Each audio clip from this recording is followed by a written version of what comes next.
gusto kong bigyan ng pag-asa yung church natin.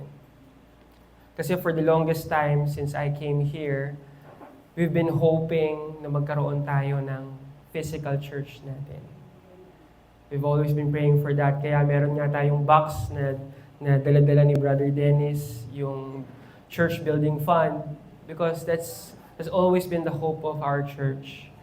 Na meron na tayong permanent place na napupuntahan, lugar na kung saan natin i-hold yung Bible studies natin, lugar para magkaroon na ng proper practice place ang youth, lugar na hindi natin kailangan magmadali dahil sa oras kasi hindi natin pwesto. Diba? This is what we've been praying for. At gusto rin natin yung parang church kung saan sa tabi lang siya ng road. Diba? Para madaling mag-akot for our evangelism, madaling mag-invite. Kasi yung church natin ngayon, tagong-tago. Diba? Walang nakakaalam na nag-i-exist pala yung Life of Grace sa Barangay Ususan. Diba? So that's why we want to be out there in the open. So, yun po, maybe, just maybe, ang reason kung bakit hindi pa nilalatag sa atin ng Panginoon yung public appearance or yung debut ng Life of Grace Church. Kasi hindi pa tayo ready. Baka nasa workshop pa tayo. Nasa training pa tayo. Hindi pa pulido yung mga steps natin. Tapos, hindi pa sabay-sabay yung pagkanta natin. Medyo wala pa tayo sa tono. Diba?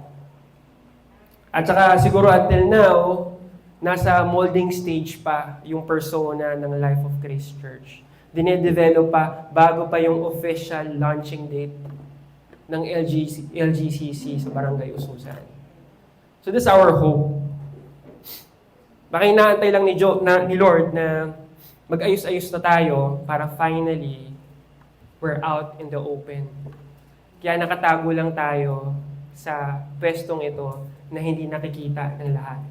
We are being prepared for something big. So ano ba talaga yung kailangan nating ayusin? Ano ba yung bagay na pumipigil sa atin? Gusto kong buksan natin ang ating Biblia sa Proverbs 28:13. It says there, "He who conceals his transgression will not prosper." Ang rason kaya hindi umaasenso ang isang believer ay dahil patuloy nitong tinatago ang kanyang kasalanan. And this can also apply to our church. Kung karamihan sa atin ay pinagpapatuloy pa rin ang pagtago ng mga kasalanan. Hindi natin makuha yung inaasam-asam natin na sarili nating church building because we're hiding in sin. Ang pagtago ng kasalanan ay ang bagay na pumipigil sa ating prosperity. Pero ang sabi nga sa sunod na line ganito, "But he who confesses and forsakes them will obtain mercy."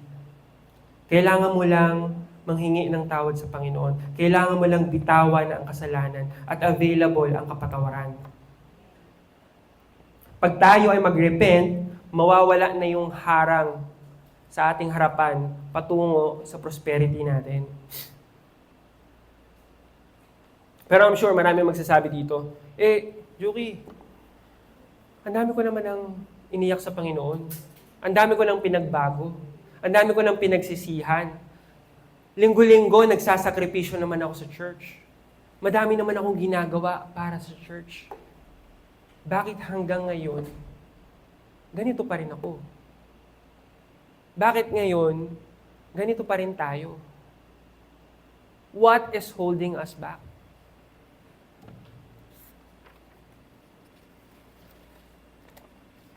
To some, wala namang problema yung intention. Gusto nating magbago, gusto nating i-glorify ang Panginoon, hindi problema yung intention.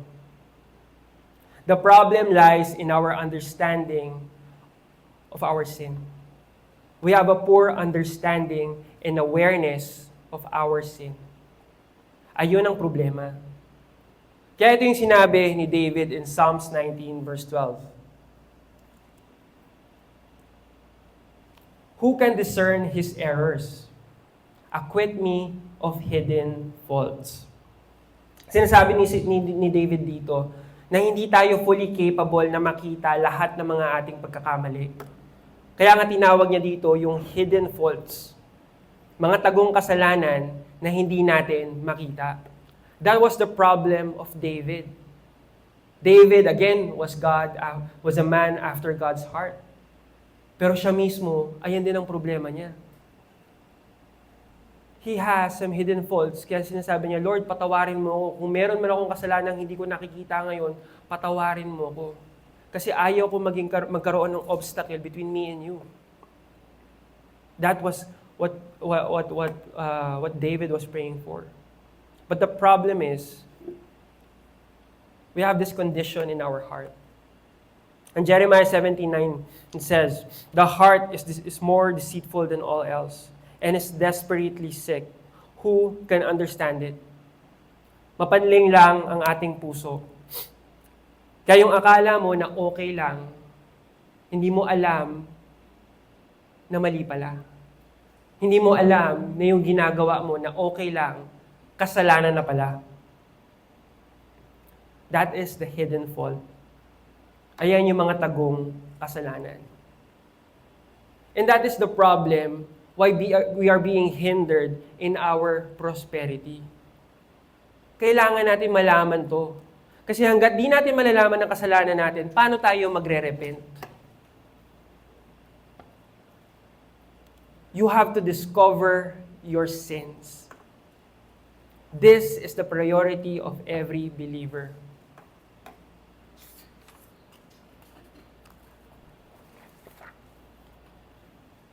The good thing for us, meron tayong salita ng Diyos na makakatulong sa atin.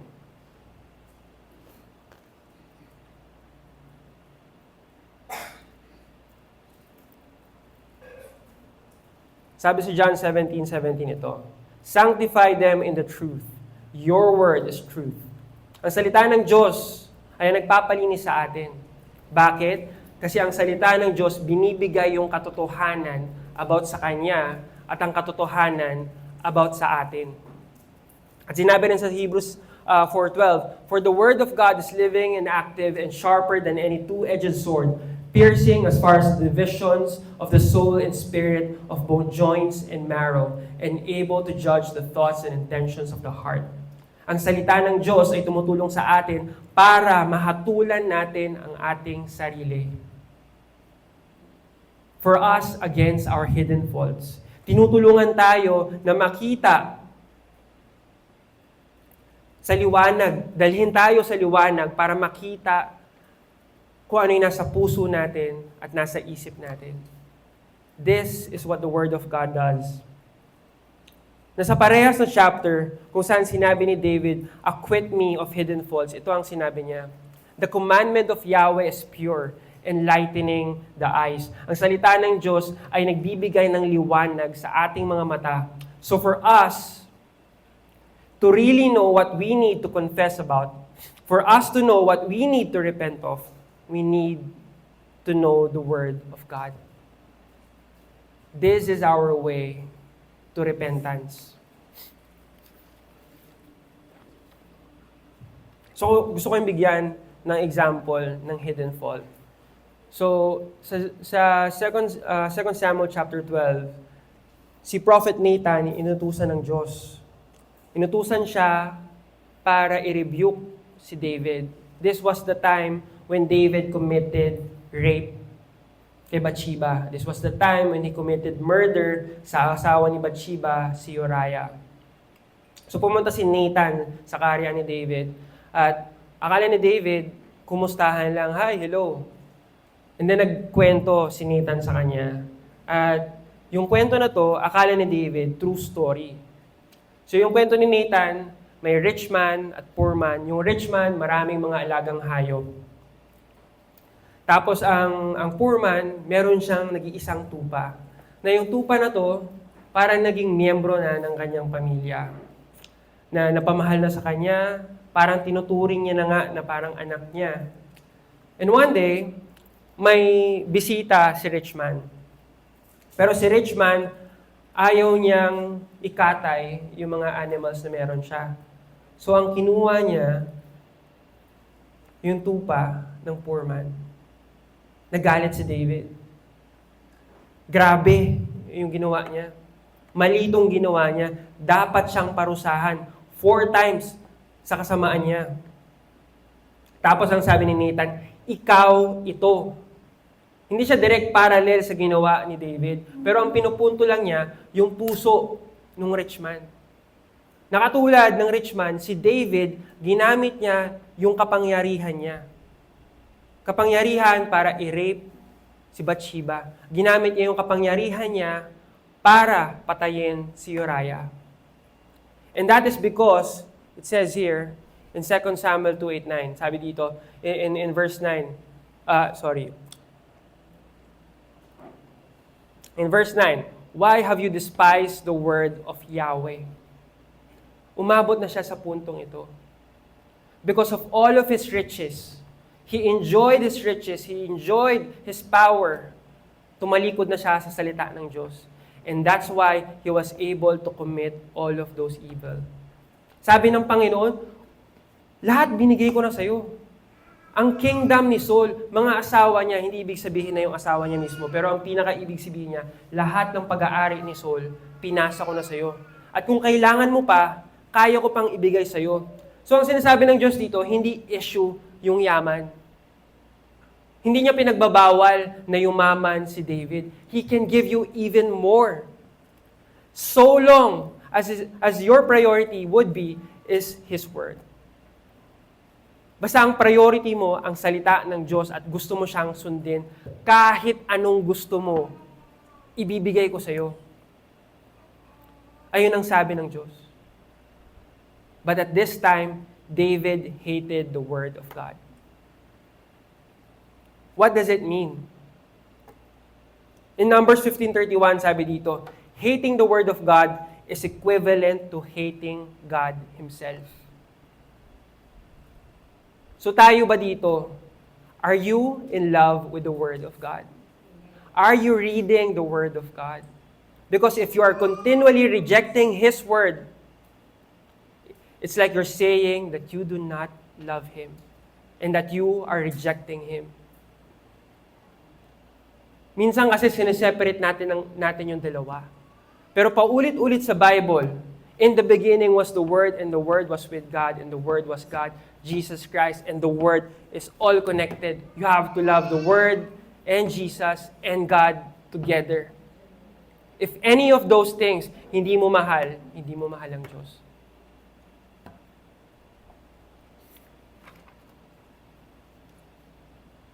So ang priority natin is to make sure na wala nang hidden faults sa atin. And that is why we need to have a deeper understanding about our sin. Ito ang kailangan ng church natin. Maintindihan talaga ang kasalanan natin. Sino dito gusto na magka-church? Amen. So magsimula tayo sa origin ng kasalanan. We're all familiar with this. Paulit-ulit na natin ginagawa ito. Pero gusto kong i-dig deeper lang, ano ba talaga nangyari at this time? Sabi ng Panginoon sa Genesis, saan na ba tayo dito? So anyway, wala dito. Sabi ng Panginoon sa Genesis 2:17, it's this. Hold on.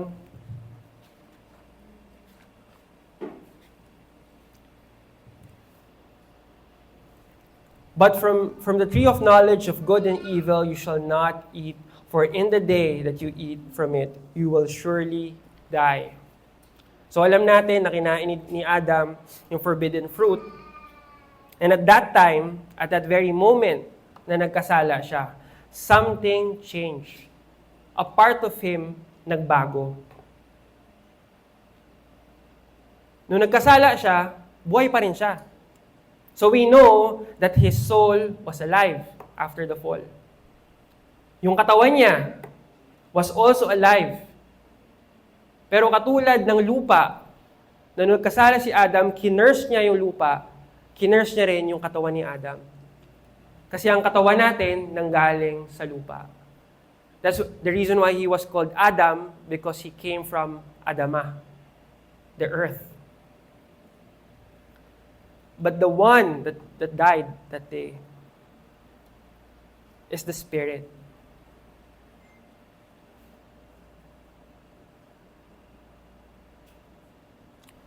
Sabi sa 1 John,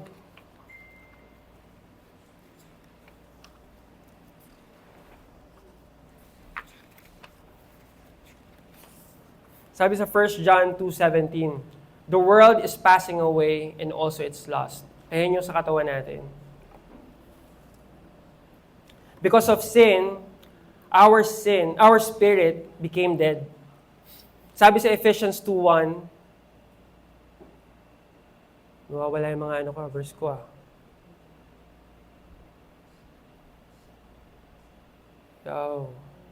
nawala ang verse ko. Sabi sa Ephesians 2:1, and you were dead in your transgressions and sins. So ano yung consequence na patay na yung spirit natin? Kung matatandaan nyo, God was still communicating with Adam. Even after Adam, si Cain and Abel, they were still communicating with God.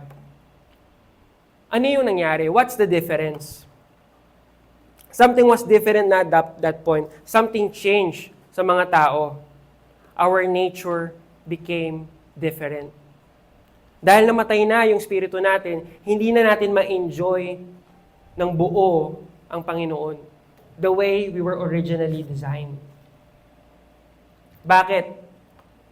Let's read John chapter 3:6. I'll just ask you to read your cell phone. So sabi sa John 3:6, that which is born of the flesh is flesh, and that which is born of the Spirit is spirit. So from spiritual beings having human experience, na-reverse yung order. We became human beings having spiritual experience. Ganun na si Cain at that point. Si Abel at si Adam. Regular na tao na lang sila at nagkakaroon lang sila ng spiritual experience pag bumababa at kinakausap sila ng Diyos. Our nature changed. At hindi na ma-experience ng tao ang Diyos ng buo because a certain frequency was deactivated at the fall. So parang imagine nyo na lang yung radio. So yung radyo, may FM tsaka AM. So yung FM, when Adam sinned, pinatay, di-activate. So yung FM na yon, of course, may naririnig ka doon, love song. May naririnig kang shout out doon from the Lord. And now, it was turned off. So what is left with you? The frequency that is only available with your live body. Yung AM. Eh ano yung naririnig mo sa AM? Bombo, radyo. Diba?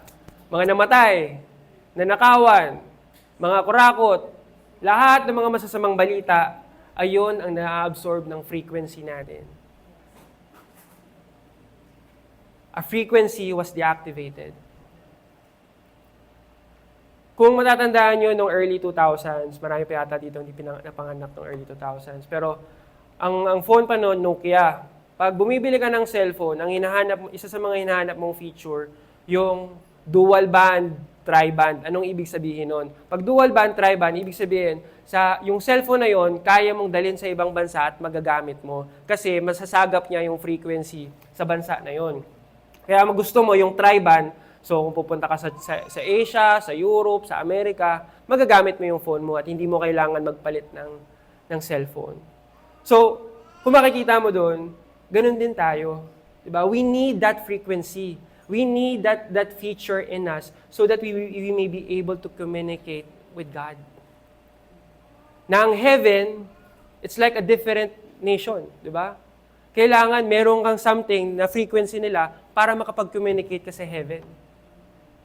Ayun yung nawala sa atin. We are unable to communicate, to perceive, to enjoy God. Sana mahanap ko yung verse. Hindi ko talaga mahanap yung mga verse natin dito.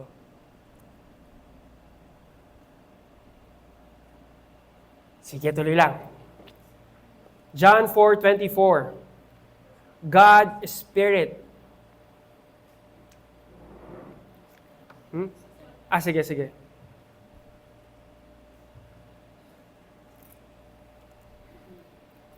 I want to highlight John 3:6. That which is born of flesh is flesh, and that which is born of spirit is spirit.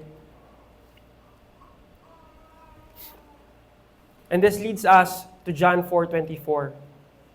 Sabi, God is spirit, and those who worship Him must worship in spirit and truth. Because the frequency that we need to communicate with God is dead, we are unable to worship Him, even His words in the Scripture. Hindi natin maintindihan because our heart and mind has a different frequency. So kung nanonood ka ng TV, hindi mo nakikita yung palabas kasi hindi mo nga masagap yung Channel 7. Walang picture na lumalabas. Kaya kahit anong tingin mo, wala ka talagang maintindihan. Jesus Christ is the bread of life. I want us to open John 6:35. Sabi dito, I am the bread of life. He who comes to me will never hunger, and he who believes in me will never thirst. Yung bread of life, He came down here on earth.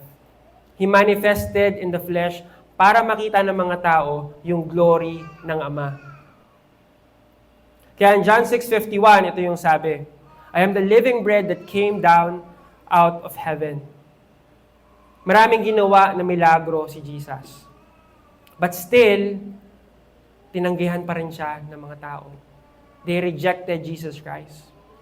Hindi nila ma-appreciate ang buhay na tinapay. Dahil they are unable to consume the bread. At wala silang panglasa para ma-enjoy yung tinapay. Ang patay na kaluluwa, parang bunganga na hindi mo kayang ibuka. Paano mo makakain ng tinapay kung hindi mo nga mabuka yung bunganga mo? Hindi mo siya mangunguya. Ang patay na kaluluwa, parang manhid na dila. Na kahit anong kagat mo dyan, wala kang nalalasahan. So, paano mo ma-appreciate?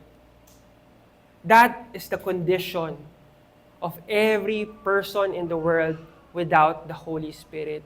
Ayan ang kondisyon natin noon, bago natin tinanggap ang Diyos.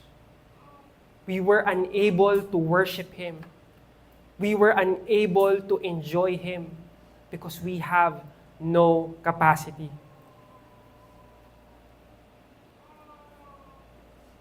Emmanuel was with them, but still, they rejected Him. Hindi problema yung proximity. Si Judas, all throughout the ministry, kasama niya si Jesus Christ, and yet, he didn't truly enjoy Jesus Christ.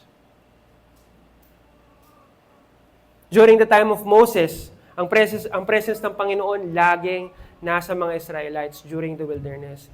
Pillars of cloud, pillars of fire, signifying na nandoon yung Diyos. But what did they do? They disobeyed God. Binastos nila ang Panginoon at nagsamba sila ng Diyos-Diyosan. After they have seen all of the miracles of God, they never appreciated what He did. Because they're dead.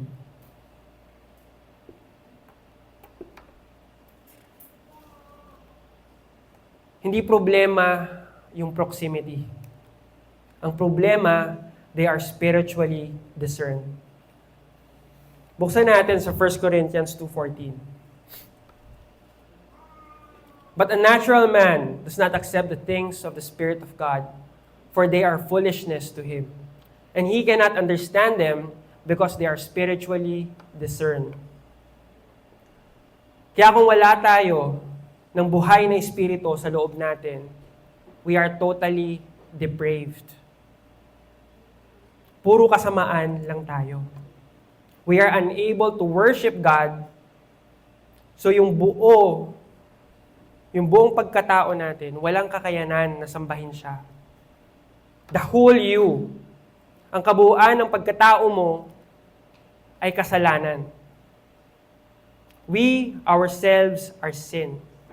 Ang kasalanan ay hindi lang yung mga ginagawa natin, pero ang kasalanan ay ang buong pagkatao natin. Sin is not only what we do, but sin is us. Sin is our identity. Sin is our nature. But praise the Lord, binuhay niya tayo.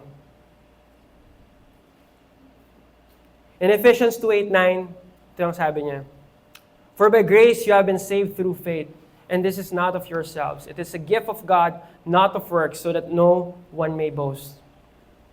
Because of this grace, we are reconciled with Him by giving us a gift. Let's open Romans 5:10. Sabi dito, while we were enemies, we were reconciled to God through death of His Son. He paid for our sins at binuhay niya muli ang ating espiritu in Titus 3:5. He saved us by the washing of regeneration and renewing by the Holy Spirit.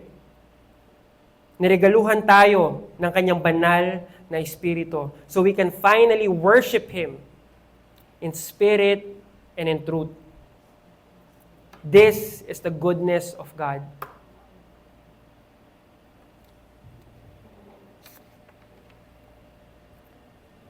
Pero hindi nagtatapos yan dyan.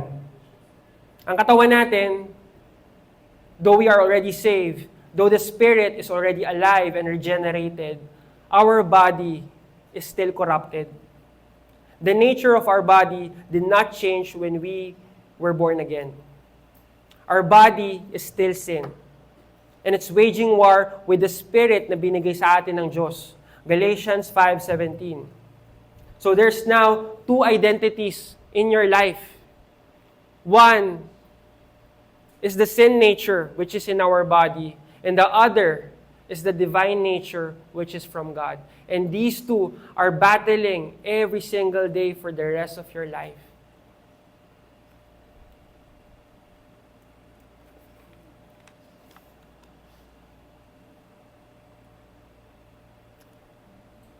Sabi sa Galatians 5:17, the flesh sets its desire against the spirit, and the spirit against the flesh. For these are in opposition to one another, so that you do not do the things that you want.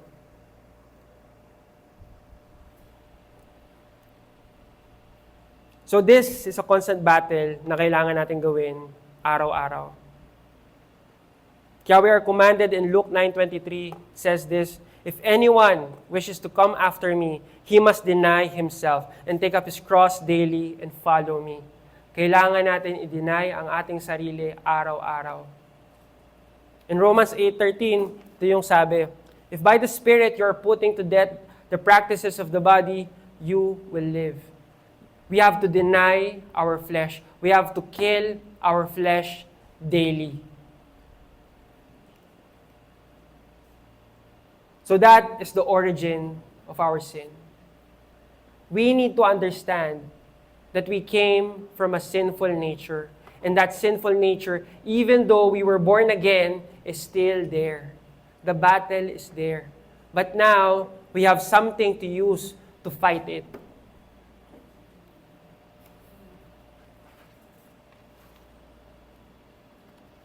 So now we know the origin of our sin.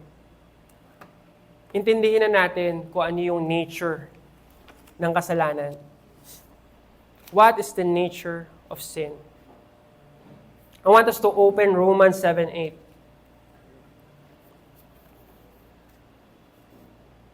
But sin, taking opportunity through the commandment, produced in me coveting of every kind, for apart from the law, sin is dead. Sin, seizing the opportunity through the commandment, produce in me coveting of every kind. So yung sin of covetousness, it's the 10th commandment. Ang sabi sa Exodus 20:17, "You shall not covet your neighbor's house, your neighbor's wife, his male slaves, female slaves." This sin is a heart sin. Yung covetousness, hindi siya outward na basta-basta mo na lang malalaman at makikita. Kino-consider mo pa lang yung mga bit, pero hindi ka pa nangangabit. Katulad ng 6th commandment. Thou shalt not commit adultery. Exodus 20:14. So balikan ulit natin yung Romans 7:8. Anong sinasabi doon? Dito makikita mo that the sin of covetousness, meron pang nasa ilalim nun. Ang sabi dyan, but sin taking,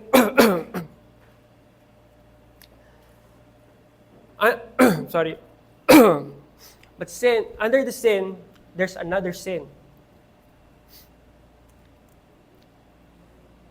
So, ang tanong, anong sin to? Let's open Romans 1:18.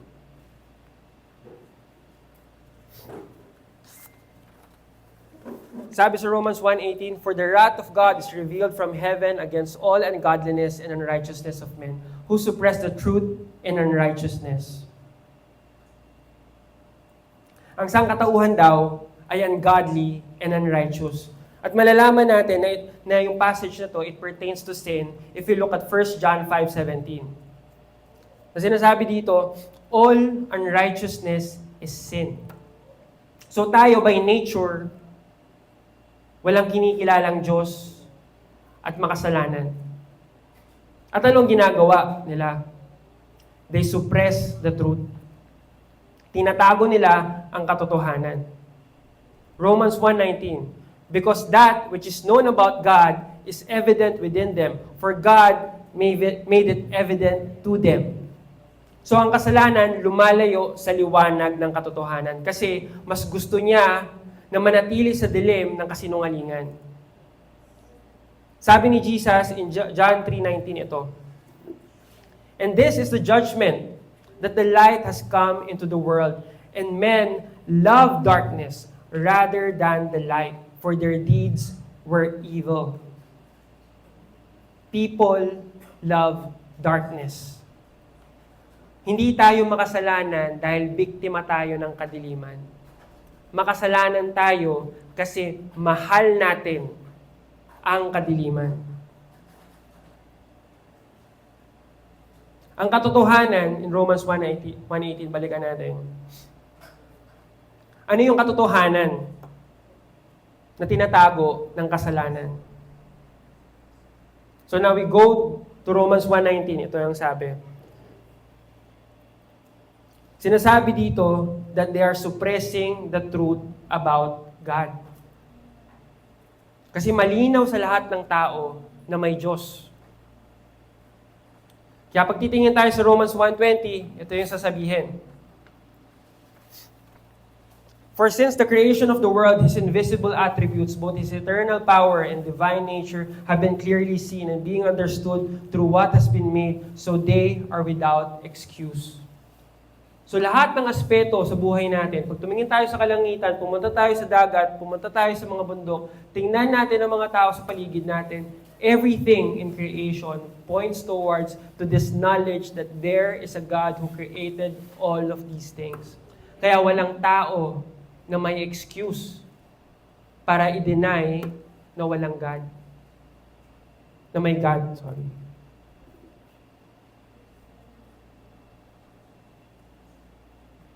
Pero makikita natin yung reason kung bakit gusto ng kasalanan itago ang katotohanan tungkol sa Panginoon. Open natin yung Romans 1:21. Ang sabi dyan, for even they knew God, they did not glorify Him as God or give thanks. But they became futile in their thoughts, and their foolish hearts were darkened. Ano nakita niyo dito? Ayaw i-glorify o bigyan ng pasasalamat ang Diyos. This is at the heart of our nature. Sin does not love to glorify God. Sin does not love to give thanks to God. Sin, galit. Galit. Galit na i-glorify o pasalamatan ng Panginoon. Ayan ang ibig sabihin ng ungodly sa Romans 1:18. So ang kasalanan, our nature, it is a God-hater. Pero ang sin, marunong din magmahal. Let's read Romans 1:22-23.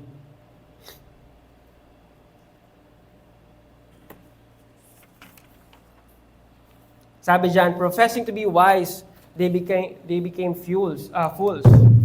and exchanged the glory of the incorruptible God for an image in the likeness of corruptible man, and birds, and four-footed animals, and crawling creatures. Galit na galit ang sin sa Diyos, na mas pipiliin pa nito na magmahal ng kasinungalingan. Instead of loving and living through God, they will instead love ang mga Diyos-Diyosan. Kaya sa Romans 1:24 to 1:25, makikita natin yung pinaka-root ng kasalanan. Therefore, God gave them over in the lust of their hearts to impurity, so that their bodies would be dishonored among them. For they exchanged the truth of God for a lie, and worship and serve the creature rather than the Creator, who is blessed forever. Amen. Dahil mas pinili nila na sambahin ang Diyos-Diyosan than the real God, bibitawan nila ang Panginoon. And where does it lead to It leads to satisfy the flesh. So sin, it hates the truth. It hates God, kaya ipagpapalit niya ito for what it loves and worship. Ano ang gusto ng kasalanan? Sin loves to worship and serve the creature, not the Creator. Ayan yung pinakaruta ng kasalanan. Mas mahal natin ang ating sarili than God. So the root of all our sinful actions, it originates from our sinful nature. So ano ulit ang kasalanan? Let's read Romans 3:23.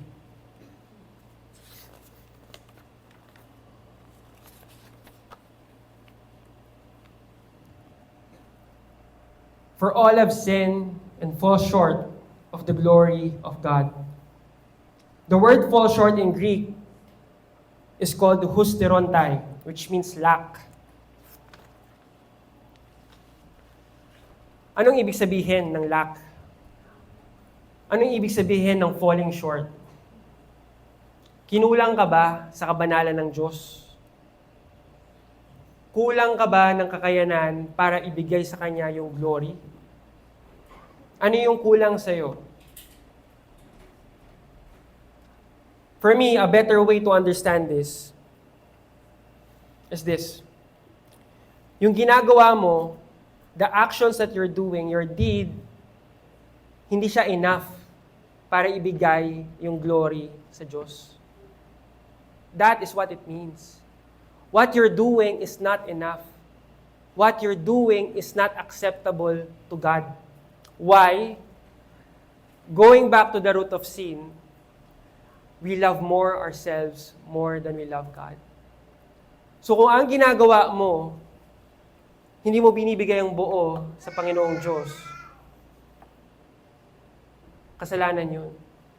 So, ibig sabihin, pwede ka palang mag-donate sa simbahan, pwede ka palang magpatayo ng churches, pwede ka palang maraming matulungan na kapatid, and yet, sa Panginoon, sa mata niya, it's not good. Ang mundo, ganun na nakikita. Diba? That's the moral good. Pero ang good sa Panginoon, whatever you do that does not include God or prioritize God is sin. So kung ang mga ginagawa mo ngayon, hindi si Lord ang priority, kasalanan pala yun. So let's observe, ano ba yung ginagawa natin araw-araw? Is it really for the glory of God? Or maybe, you are glorifying more of yourself, more of your concerns, more of your flesh, more of your problems. Ikaw ang priority ng ginagawa mo. When you are doing that, you are sinning against the Most High God. Deuteronomy 6:5. Nireiterate ni Jesus Christ, saying that this was the greatest commandment. If you fail to do this, then everything na gagawin mo sa buhay mo, kasalanan.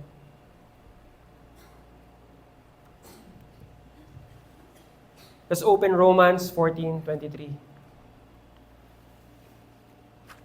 But he who doubts is condemned if he eats.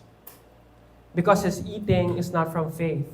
And whatever is not from faith is sin. Everything that we do where God is not part of the equation, it is sin. Hindi lang yun. When He's not the priority, it is still sin. So I'm just gonna give my final verse, and the music team can come over. 1 Corinthians 10:31. This is our priority, church. Whether then you eat, you drink, you do it for the glory of God. This is our priority, church. Let's pray.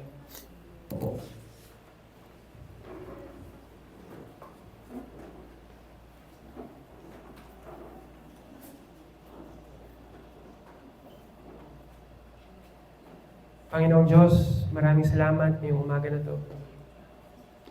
Lord, our pursuit is holiness. You said, "Be holy, for you are holy."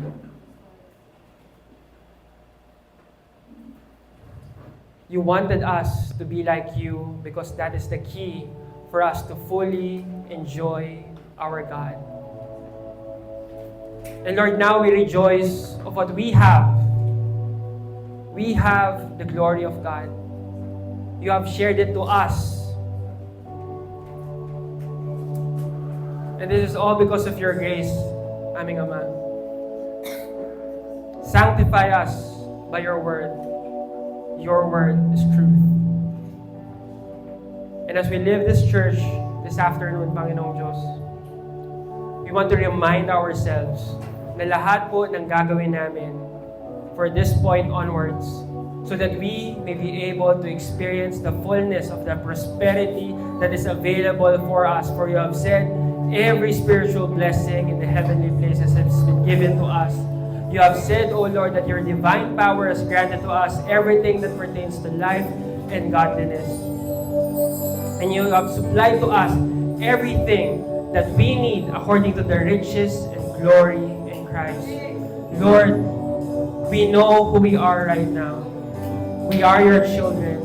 You have given us the right, the authority, the power, the personhood, the character of Jesus Christ, and that is His love. We are the bearers of His image. So now, O Lord, as we pursue repentance, Panginoon, as we leave our sins, as we forsake them all, Panginoon Diyos, we want more of you to shine through us, O Lord. So, Father God, bless this church. Bless everyone in this church, Panginoon Diyos. Mapuno kami, Panginoon, ng pagmamahal sa iyo. Again, O Lord, you are most glorified in us when we are most satisfied in you. So to this afternoon, O Lord, we will enjoy you every moment. We will do everything that we can to ensure that we are showing our love for you in full.